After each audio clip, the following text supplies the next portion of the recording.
Ladies and gentlemen, boys and girls, children of all ages, this is the Great and Powerful Zilla, and today I'm bringing you a video concerning CV play and the state of it as of this recent patch. However, before we get into that, let's take a look at everything that's been going on with World of Warships right now. You are undoubtedly familiar with this, so I won't spend a lot of time on it. But first of all, the patch dropped yesterday. Then this came out today, and they still have some work to do. They've got a little bit of hot fixing to do because it shouldn't look like that. All right, that's a reference to a file, but they work, and you get prizes. All right, that will allow you to buy things in the armory. All right. The other thing too is you get a free Tier 5 destroyer if you complete these missions. Right. So it's not a very good destroyer according to No Zoop for You in his video on it, but it's a free destroyer and a free port slot, so go ahead and get it if you can. Combat missions, they've added a challenge. This has to do with a hill. I believe that's the name of the premium tier 5 destroyer. Supposedly it's very similar to the Nicholas, and you have to play a battle in that. And you can do it one time, and they give you 3 fuel tokens. So that'll take a while for some of us to get. And then you have your combat missions. Most of this is for your torpedo beats, which is fun. If you haven't tried it, I encourage you to try it. It is fun. It's fast-paced, and it doesn't take very long. So yeah, and you earn a lot of credits. So there's lots of good things about it, and I don't see anything bad about it. Although I know some players are going to complain, well, it's not historical. It's free. Give it. And again, they still have this issue, that actually refers to the ship that you're playing. All right, the Sea Devil, the Lancet, and the Atomic something. Right, what is that? These ships, whatever. You get the idea.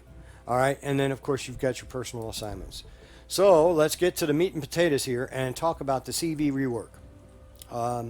They're still working on this. It's still a work in progress. I got a feeling myself that it's always going to be a work in progress. So let's take a little bit of a history lesson here. A few days ago on Reddit, players, to their great credit, discovered that the anti-aircraft mechanics have been changed. Wargaming came out with a forum post on Reddit, and they had admitted they had no intention of telling anybody. And they gave credit to the players for discovering this change. Not going to tell anybody. So that tells me 2 things. Number 1, there's stuff going on we don't know about, which we all pretty much, kind of figured out in any game, not just this one. And number 2, they're tired of hearing the bitching. They're tired of it. They catch flack no matter what they do. They buff CVs, they get flack. They nerf CVs, they get flack. They buff AA, they nerf it, da-da-da-da-da. You get the idea. So, Dasha lied. And I was right all along. Because if you remember, way back before this even hit the PTR, Dasha said, "You doubt us? You're damn right I doubt you, you lying little vixen." Dasha is a liar. She lied to us in the video. You can defend her all you want to, but bottom line, an ugly lie is an ugly lie, and that was a bold-faced lie. Okay? This has not worked out the way that Wargaming envisioned it, I'm quite sure. And they're still working to adjust it. I don't know that they will ever find balance in it. But let's talk about the mechanical change. Before this patch, your aircraft would get shot down like crazy because your rating is 75. In this case, on the Hakuryu here, I have a 78 rating. Most ships tier 8 and above have an anti-aircraft rating of 70 plus, especially tier 9, tier 10. You're talking about in the 80s. So you are already outclassed as far as aircraft versus anti-aircraft goes. All right. The way it worked before was the entire squadron as a whole had a health pool. This health pool began to get chipped away at as you approached a ship. And of course, when you were on your final approach and on your recovery, it was wide open. It's just like, you're open to attack, and generally speaking, you would lose most of your planes. When you're on an attack approach on an aircraft carrier, you have no way to avoid the anti-aircraft if you want to have any chance of hitting the target at all. Okay? And in my case, with my lag and whatnot, I generally don't do a lot of damage on aircraft carriers anymore anyway. That's not speaking to wargaming, that's on my part. But they changed it. So when this patch dropped, now all of the anti-aircraft that's coming up at you is focused on one plane at a time. And it starts with the last plane in your squadron, and it works its way up from there. Generally, my experience in testing this has been that your planes don't even get to the target a lot of times. I'd say 6 out of 10 times you don't even get to the target. And the other 4 times, you'll approach the target, get one strike off with piddling damage, and all the planes will be shot down on recovery. All right?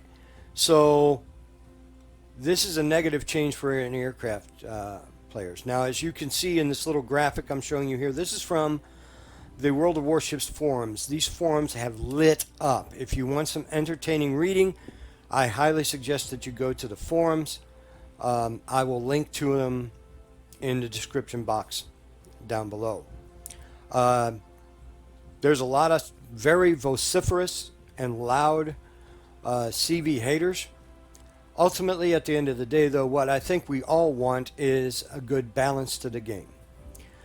But the true crux of this problem isn't the fact that you're not doing a lot of damage, nor is it the fact that your planes are getting shot down like crazy. The true issue in my mind, and I've been saying this since the TST server, the economy for aircraft carriers blows monkeys. It is incredibly bad. All right? I've been preaching about it since the beginning, and Wargaming has not listened. They have not done anything about it.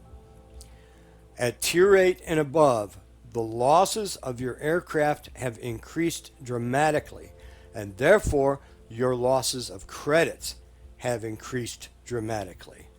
You will, most of the time, lose a lot of credits if you play a tier 8 or tier 10 aircraft carrier.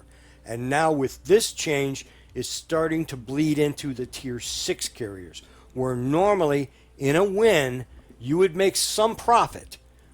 Now you're not going to make anything. And God have mercy on you if your aircraft carrier happens to be sunk. Now, I played a random battle on the Hakuryu here. We lost. I didn't do any damage, and I shot down a bunch of planes. And we'll see the economic results at the end. But let me sum up like this. Until the economy for aircraft carriers is fixed, and this enormous, unfair penalty is removed from CVs, you are going to see a continuing decline in the number of CVs that are played, and people are just going to give up. And while your CV players are a very small minority of the players in this game, this ship class is part of the game, and it should be viable, regardless of who's playing it, whether they're good, bad, or indifferent. If you win a game and you even do moderate damage, you should not be losing credits. A friend of mine, shout out to 85 Fury, played 10 games yesterday on his carriers. He lost credits like crazy in tier 8, and he's not a bad aircraft carrier player. He's a pretty good aircraft carrier player. The one game he did at tier 6, he did something like 20,000 damage. I don't know that he sank any ships, but they won. And he came out of the battle and he had lost 13,000 credits. That's not fair. Wargaming, that's not fair. And if you're objective and you've watched my videos and you listen to me, and you have to agree, that's not really fair. He lost 48 or 50 planes in that battle. And that's where the cost is coming from. So that really, really needs to be addressed. It has needed to be addressed for a very long time now, and it's now past time. And I cannot, in good conscience, suggest to you that you continue to play Tier 8 and Tier 10 carriers until this is addressed, because you are going to lose money. I'm all about the money. I'm all about credits. And, you know, if you're not making credits on a ship, generally speaking, I don't play it. If I'm not making credits, I don't play it. I can go in on a Tier 10 battleship, fire 2 salvos, do 20,000 damage, and still make a profit and a win, as long as I don't lose my battleship. The same is true of any other class of ship. So go to the forums and take a look, and think to yourself this. If now this is going on, this has been going on for a while, guys, this hatred for CV play and this backlash, and you've noticed it's the same people. Forum post after forum post after forum post, you'll notice it's the same people. And even Wargaming chimes in and tries to calm people down. This is lit up. This is basically a riot. Okay? And it's anti-CV versus CV. There's no moderation. There's no logic. I'm looking at it from an economic perspective. And if they're complaining about CVs now and CV play, can you well imagine what's going to happen when submarines come to the game? They're coming. Their goal is to get them at least in the test server by the end of the year. Wargaming has said as much. They're coming. What you going to do? You know? So, I don't know the solution. You know? All I can say is one thing you could do to help carrier players is to reduce this penalty from losing aircraft, because your aircraft are basically your bullets, right? You know, your rounds. If a battleship or a destroyer were penalized as much for use of their shells and their torpedoes as aircraft carriers are, you better believe that the entire community would be up in arms, screaming and yelling about this thing. Okay? So that's where we're at. We'll take a look at this paltry game. I absolutely was terrible, but it gives you some idea of the economy, and we'll talk to you about it during the game.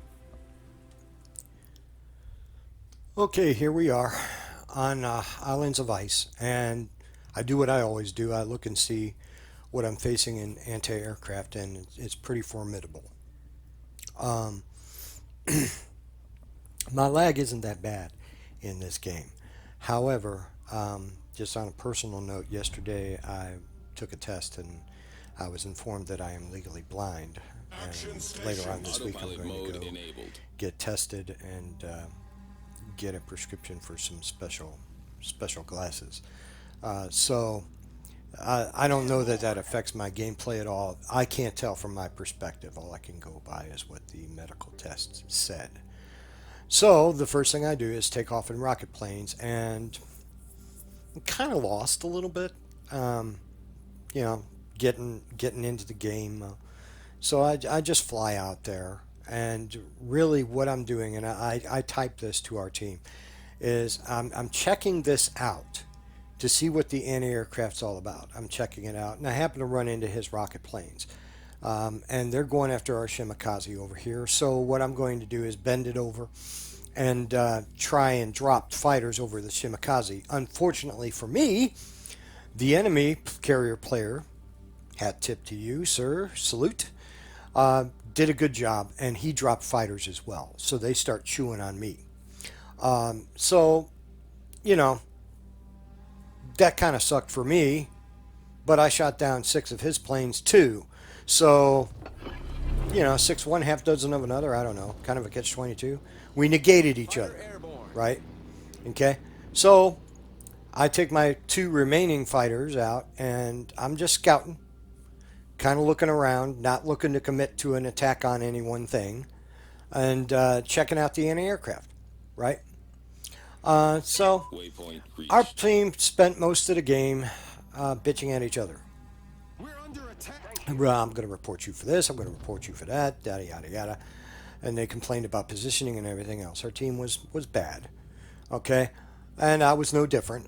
I didn't contribute hardly at all to the game. What you see on the screen right now is pretty much what I did the entire game.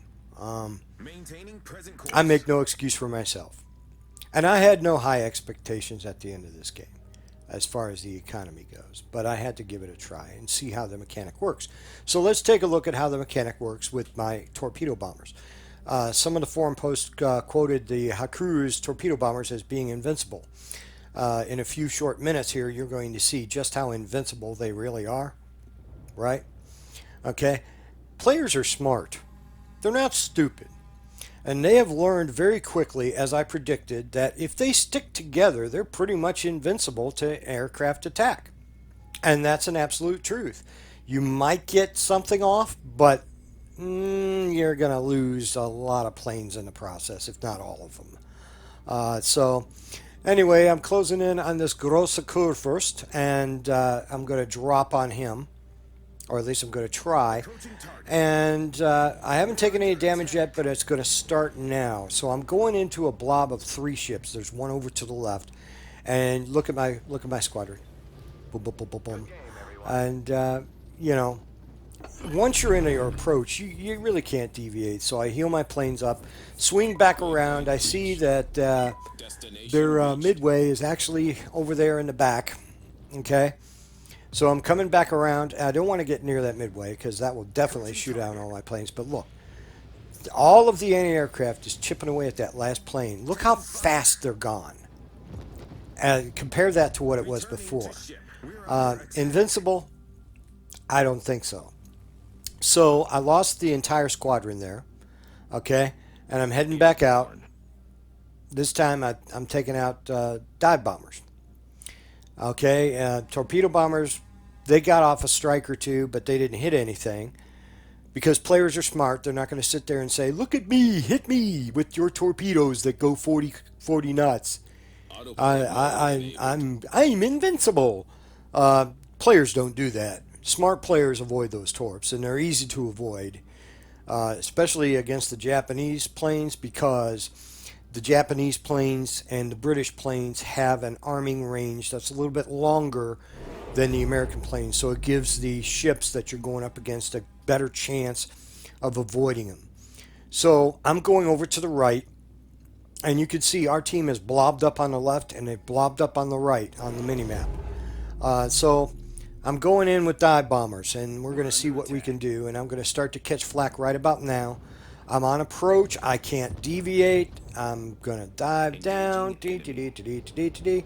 That battleship is backing up. I started my approach a little bit early, but I'm starting to panic because if you look at my health bar for my planes, they're disappearing. Now, this is the recovery. When you come out of the dive and you're swinging it back around to do another strike, there's 2 other ships over there. This is a blob of red. I really can't do a whole lot about that. I'm trying to contribute for my team. And look at it. Just boop, boop, boop, boop, boop, done. Would it have been different prior to this? Maybe. The enemy team is You know? taking the lead. Maybe some planes would have survived for a second strike. I'm not sure. But, you know, depends on your play style and how you do things. Regardless, when you are on an attack run on your planes, you really can't deviate from that path. You have to stay in that lane to get those torpedoes off. You have to come in, you try to get bow in on a battleship or a cruiser to get those bombs dropped. So you really can't change your course or evade very much while you're in that approach. When players refer to evasion from anti-aircraft and whatnot, what they're talking about is flying to or over something or to or from a target.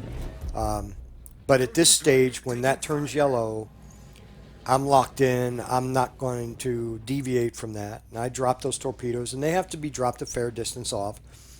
And peel away. I'm in my recovery right now. And again, there's only one ship shooting at me, but all of that anti-aircraft is focused on that one plane. And then it goes to the next one, and then the next one, and the next one. So I do get 2 drops here, but the game ends. We lose. And, you know, I made 98,000 credits, and that's all from shooting down enemy planes. I lost 29 planes, and in this defeat, I ended up with minus 14,000, which was better than I would have expected. So, guys, check it out, test it out. Don't go bankrupt doing it. But in the meantime, you guys be good to each other, and have a great day. Bye.